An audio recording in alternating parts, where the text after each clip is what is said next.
Good afternoon, everybody, and welcome to the next edition of Coffee with the Chairman.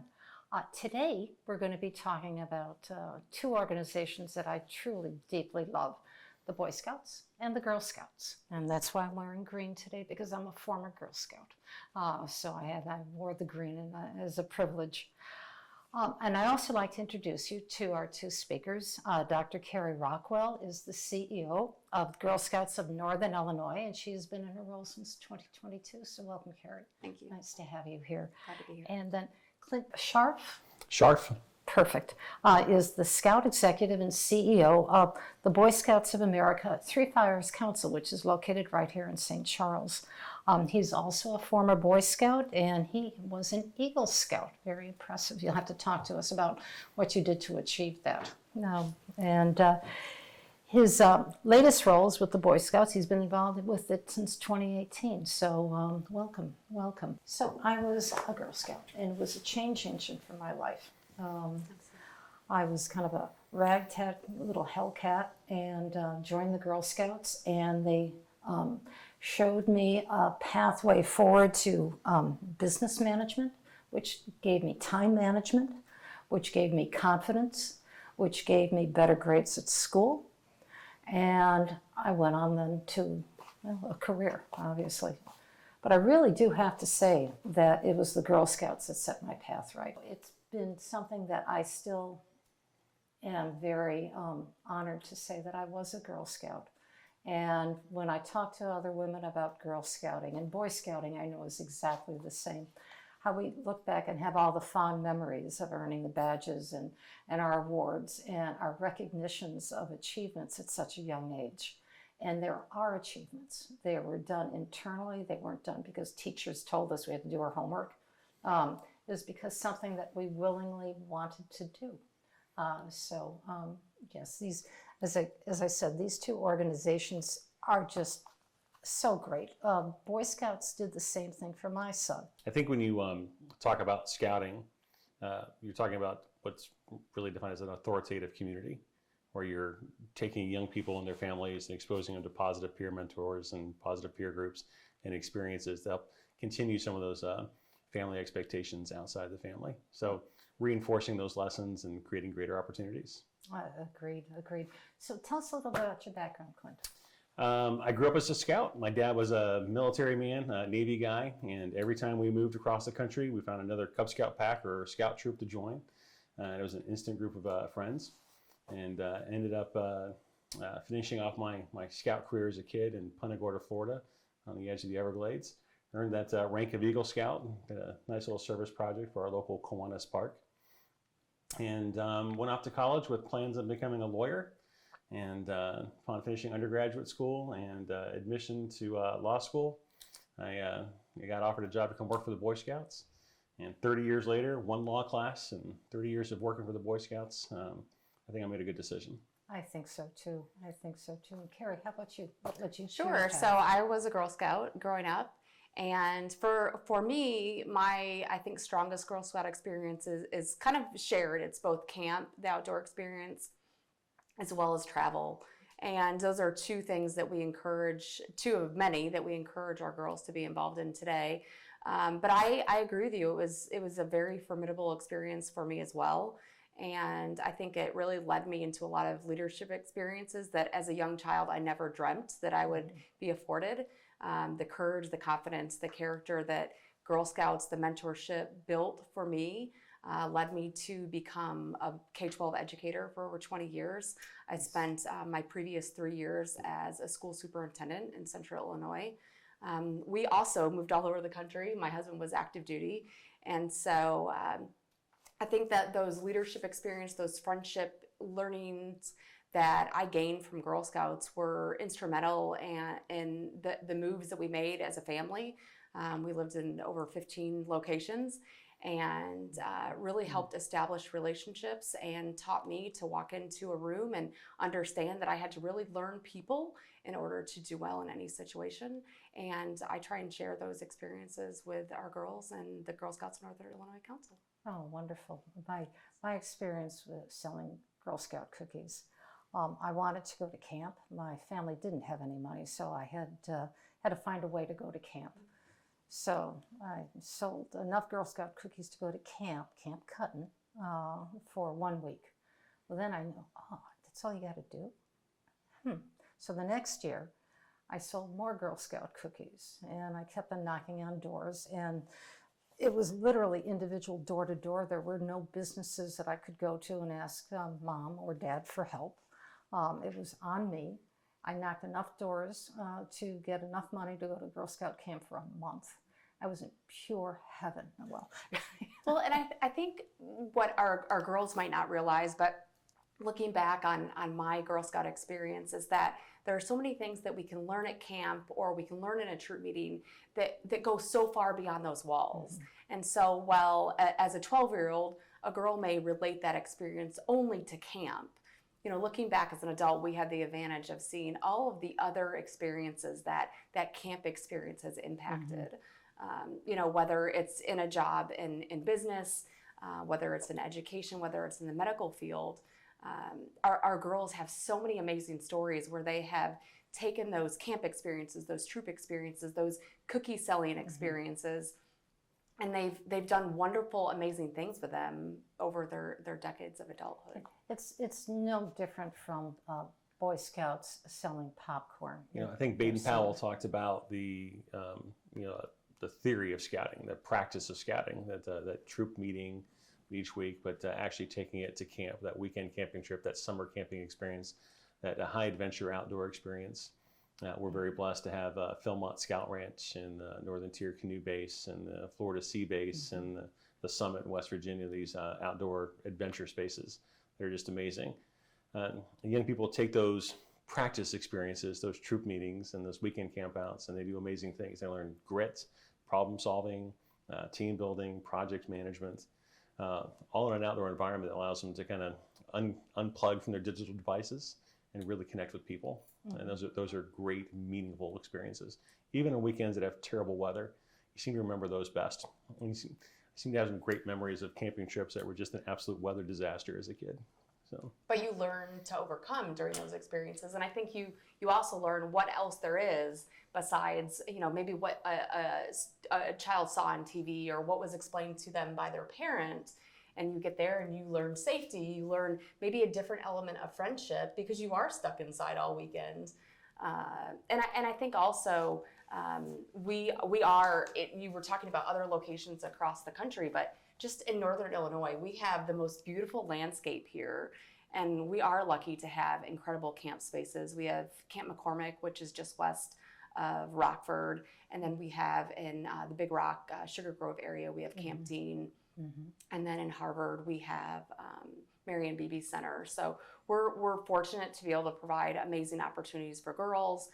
We also, as an organization, try and work really well with schools and other nonprofit organizations to use our spaces because we recognize that we're very fortunate to have outdoor spaces that provide not just outdoor learning experiences, but also really just human experiences, talking about those friendships and other things that we can learn working together. So we're incredibly lucky just in this area to have such gorgeous outdoor areas. No, and that's something that, of course, certainly Kane County works very hard to support and to maintain without question. And one of the other things that I think is so commendable about these two organizations, and pretty soon I'd like to talk to you about the programming that both do, but the fact that it's so family oriented. And let me reflect on the Boy Scouts first. I was in waiting line for 2 years, and finally I've been able to get my place in the line. So I'm now a member of Flags Over Batavia, which is run by our local Boy Scout troop. And they come in and they mark the grass where the flag is going to be, and it'll start on the 4th of July. And they do it with such respect and dignity. They come out and they unfold the flag, they put it in, and then there's a salute, the hands down. And the same thing when they come get the flag. It's the same honoring of what this flag represents. I think there are not enough youth organizations today that really talk about citizenship and being proud of being an American and being grateful for what you have in our nation and our community. We talk about the park districts and forest districts here being some great spaces, and scout camps providing great resources and opportunities for kids. But community support, like we get through our local scout troops get for our flags programs, those things help pay for summer camp for kids. So, and it's young men earning their way to camp and young women earning their way to camp. So we're pretty grateful of support from the community in that way. And but just a chance to reinforce that citizenship lesson. You know, I think it teaches kids something, you know, it's, Baden Powell said scouting is a game with a purpose, you know, and it's a little bit of bait and switch. We're going to teach them camping and fishing and hiking and all these other things, but we're going to teach them some character and some citizenship and some pride in their community at the same time. And it's kind of neat when you see it really, really kind of sink in. The first time I saw a young man do that, there were tears in my eyes. I thought, how lovely. Meanwhile, the father saying, okay, we got to go. He's got 20 other flags to deliver. But it was absolutely lovely. Well, thank you for supporting the kids. No, without question. And now, the Girl Scouts. So there's not so much, because of the change of times, knocking on doors, unless you're in a neighborhood. But when I see the moms gather together on inclement weather, it may be cold, windy, and they're out there with their daughters, representing the Girl Scouts, selling the cookies. And the girls are so polite. And, man, you want to buy Girl Scout cookies? Come on, you want to buy Girl Scout cookies?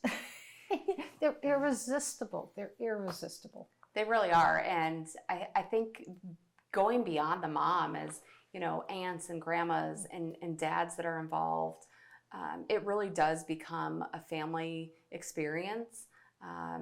Older girls are teaching their younger siblings what it means to be an entrepreneur. They're learning incredible communication skills by standing out at a cookie booth in front of Walmart on a Saturday and asking those questions of strangers. And for a young girl, that can be incredibly difficult. It can be very intimidating.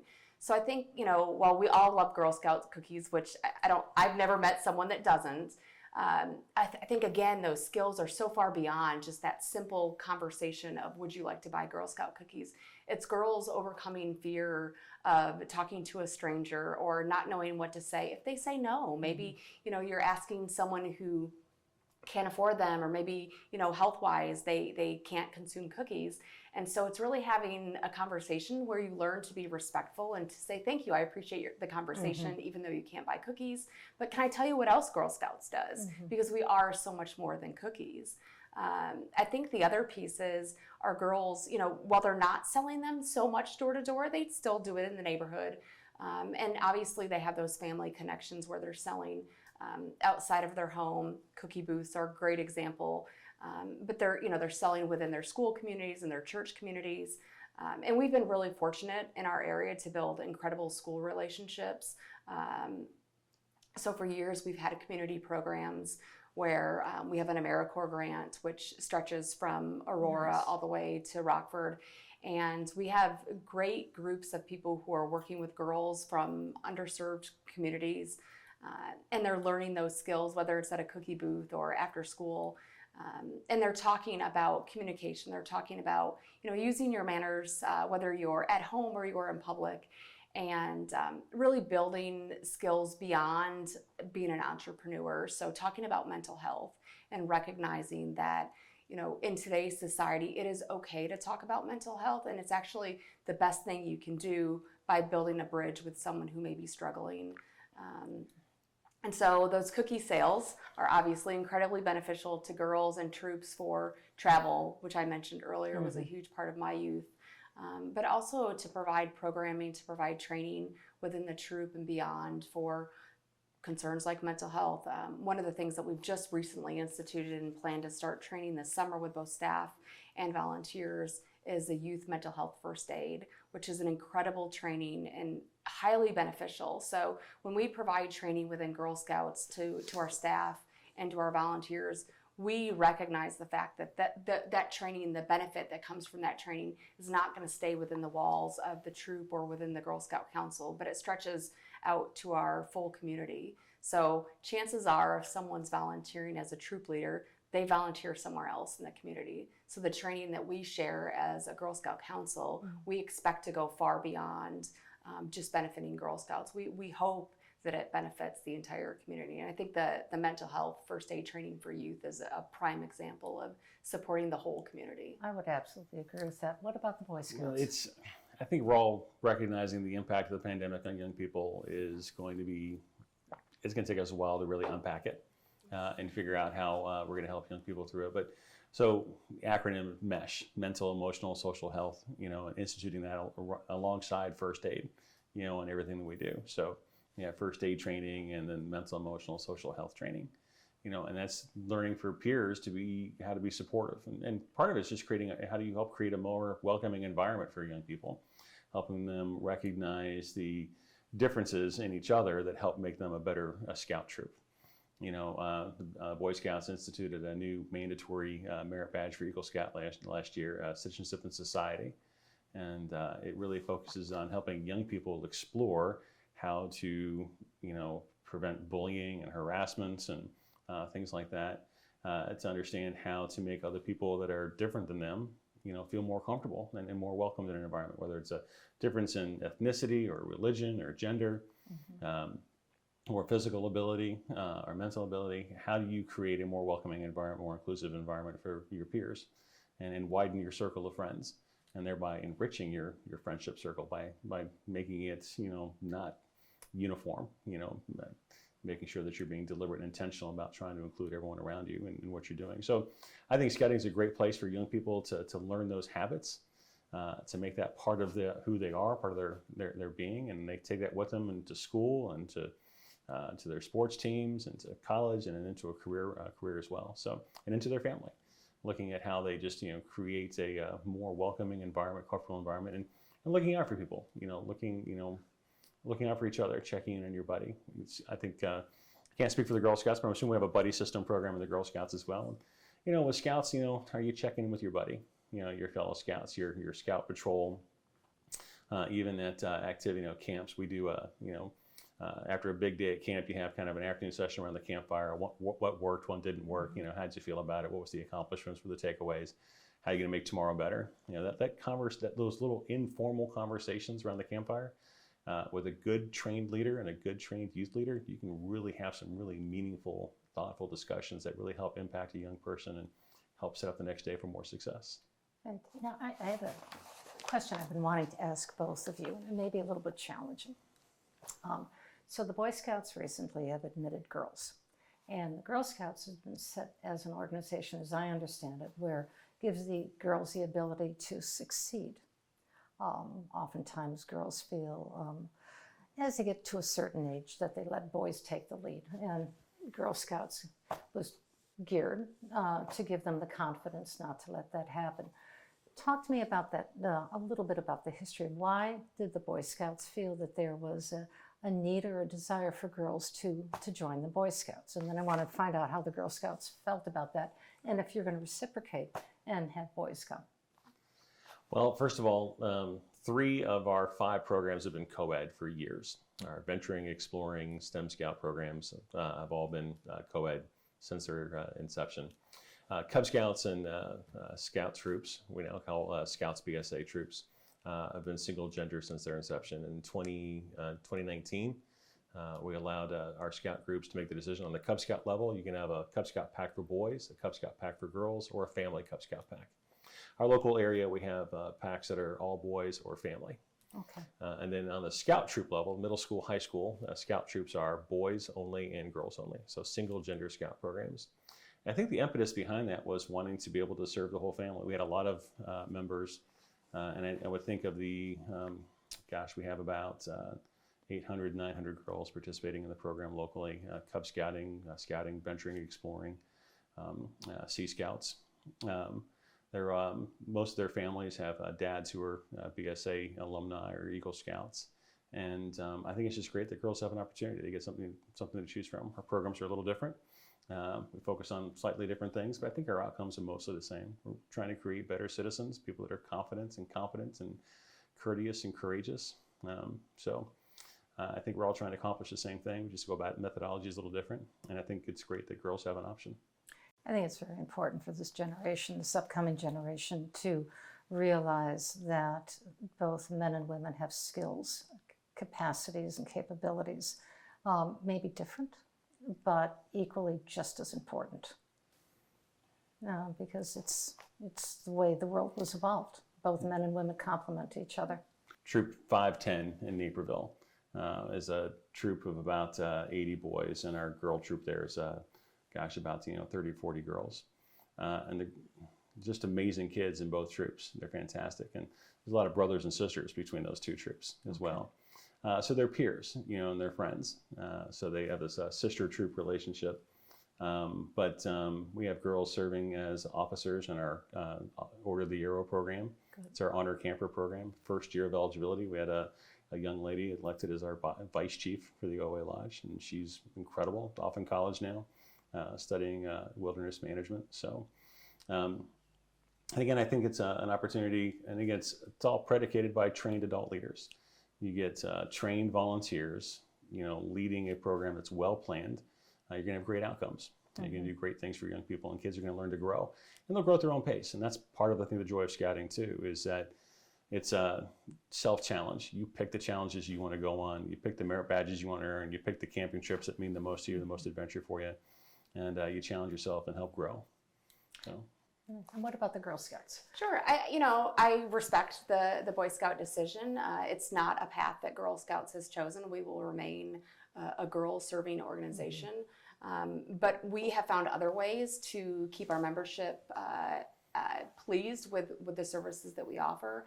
And I think it's important that Girl Scouts has a survey every year called Girl Scout Voices Count, and we use that feedback from our girls and our families to ensure that we're offering the programming and the opportunities that they want and they have found to be very pleasing to their family in the past and what they look for in the future. And so expanding our membership in that way is not something that Girl Scout Voices Count survey recognizes as a need.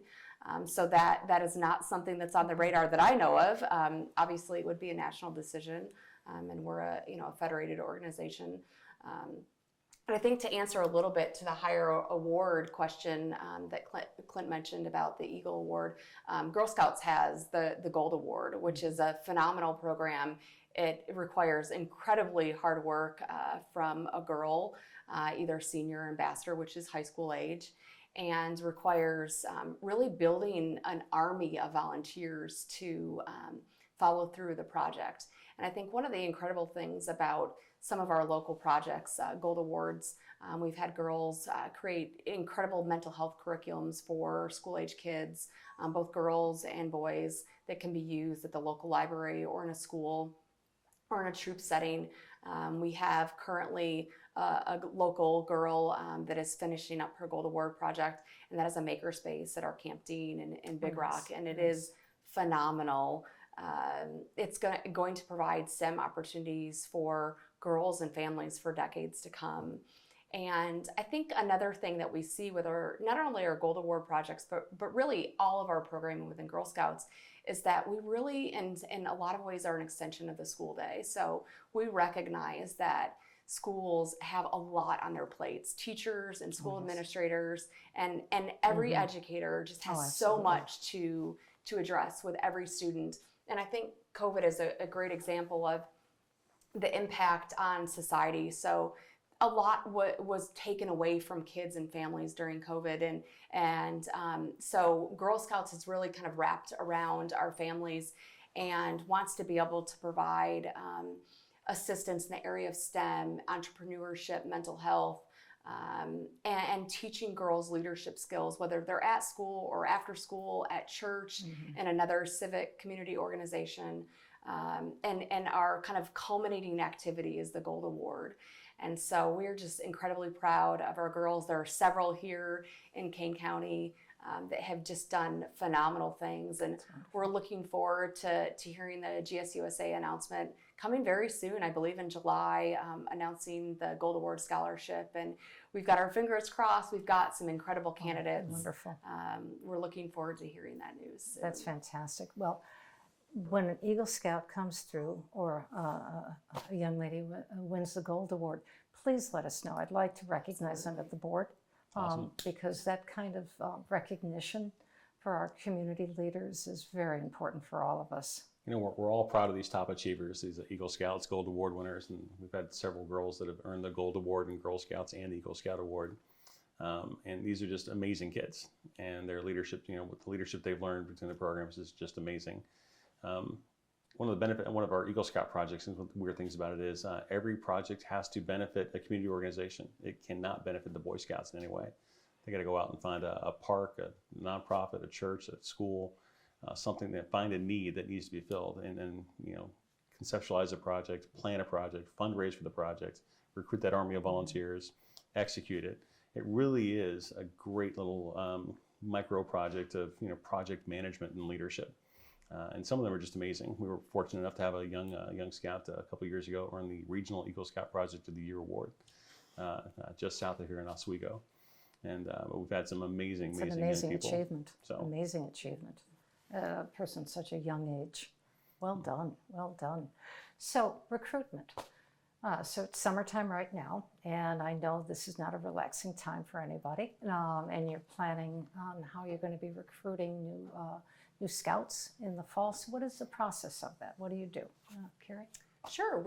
Our recruitment process starts during the summer. Our planning has been going on for months for our upcoming membership year.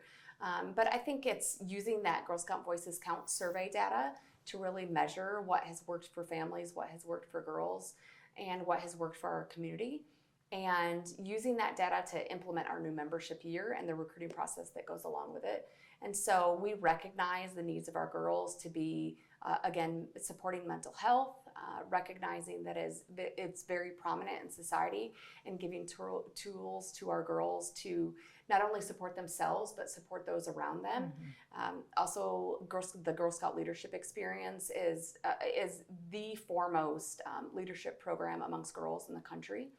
And so we use that as a recruitment tool. So we're out and about everywhere that will allow us to be there, whether it's a community festival.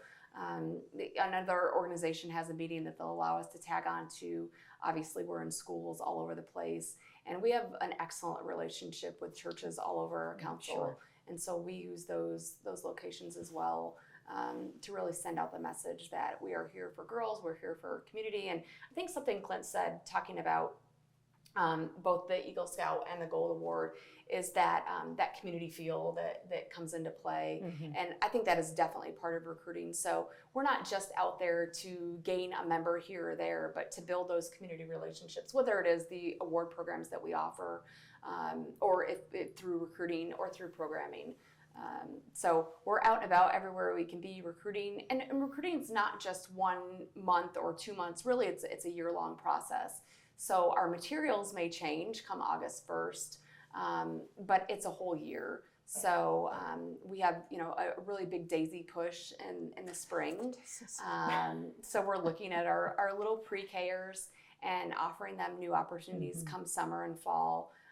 But really it's about building relationships and making sure our community knows where we are and what we do and how we support girls and their families. And what about the Boy Scouts? Any school-age child can join scouting any time of the year. You can go to beascout.org and select a program for the age of your child. Type in your zip code, and the screen will pop up with a menu of options of quality scout programs in your neighborhood for you to check out.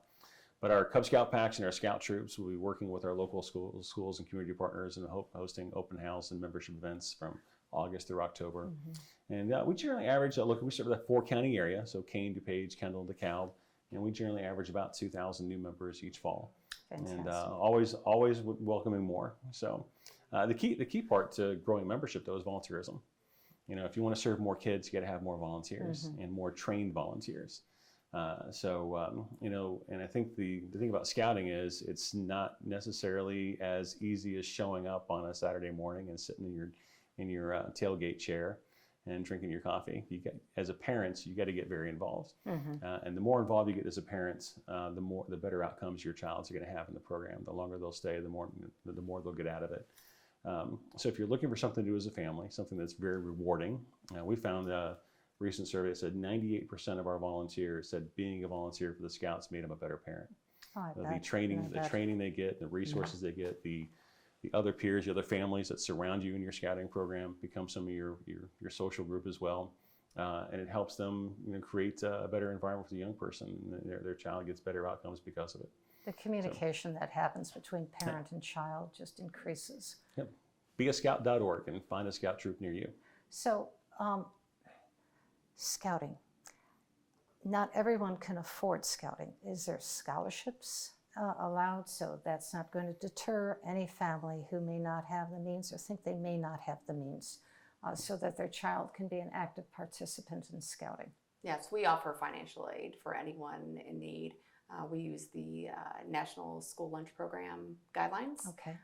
It's a very fair program, which all of our parents are accustomed to as they send their children to school, and so that has worked really well. We also encourage troops to fundraise as a whole, and so that individual girls are not being singled out for being unable to afford. And our council of volunteers has been incredible in supporting girls at every stage and every level of need. And so we've been really successful in that. And that includes camp. Correct, yes. Wonderful. We have camperships. Good. Yeah. No family's ever turned away. If you can't afford to join, you can't afford to buy a uniform, you can't afford to go to camp, we'll find a way to make sure that every kid has a chance to have a full Scout experience. And if anyone in the community wants to support us at that, you can go to tfcgives.org and make a contribution. Fantastic, fantastic. So is there anything else you'd like to say? Just thank you for having us today. Oh, I think sharing please. the message of what our programs can offer to the kids in our community, and then the skills that they learn that they share with their community when they grow up and become adults, and just grateful to the volunteers that we have. I appreciated hearing your story growing up in scouting, and then how you transferred that legacy to your son.